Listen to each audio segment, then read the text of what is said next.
donc avec Stéphane Fuentest et Clément Sylvestre.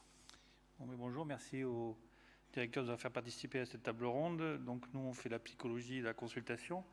Docteur, est-ce que j'aurai moins mal après? Donc je vais parler de la série des liens, en particulier au début de l'EVA, des douleurs rachidiennes pures. Donc il est certain qu'on semble efficace dans la prise en charge des patients avec une amélioration de l'EVA qui se maintient dans le temps, hein, puisqu'elle était en moyenne à 7,3 en préopératoire et elle se stabilise à 5 en post-opératoire. Donc est-ce que j'aurai plus mal après l'opération? C'est à voir la psychologie du patient.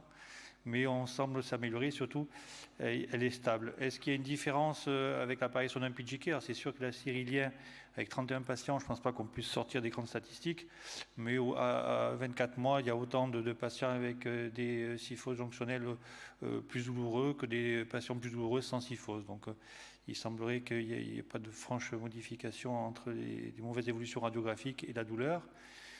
Et ensuite, il y a certains groupes de patients qui évoluent bien mieux que d'autres. On voit que les patients avec des reprises, ils seront plus douloureux après l'intervention. Et ces patients avec moins de déséquilibre auront une évolution plus favorable. Alors en qualité de vie, on peut tout voir. On peut dire qu'on les améliore, c'est sûr. Hein, ils gagnent 12 points, mais ils restent à 42 à 24 mois, ce qui n'est pas forcément un super résultat sur la qualité de vie. Bon, il y a une amélioration et surtout ce qui est intéressant, c'est que cette amélioration, elle est persistante dans le temps.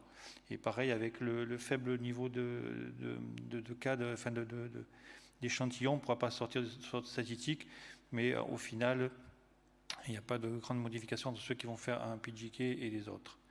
Et bien sûr, même évolution dans le VA douleur, quand il y a des patients des grands déséquilibres ou des reprises chirurgicales, l'amélioration, elle est, je ne sais pas dire significative, hein, gagner 9 points, je ne suis pas certain, mais d'autres populations bénéficient d'une bonne évolution et de bonne prise en charge.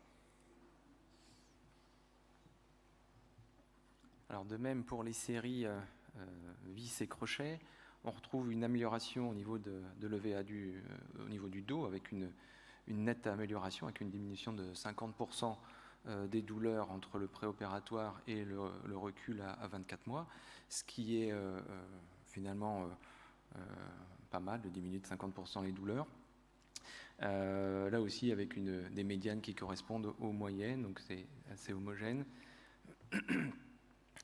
Là aussi on se retrouve avec l'amélioration avec les séries, avec les PGK, parce qu'on a des séries avec 2 patients avec des PGK, là 2, 3, 4, ça fait des petites séries.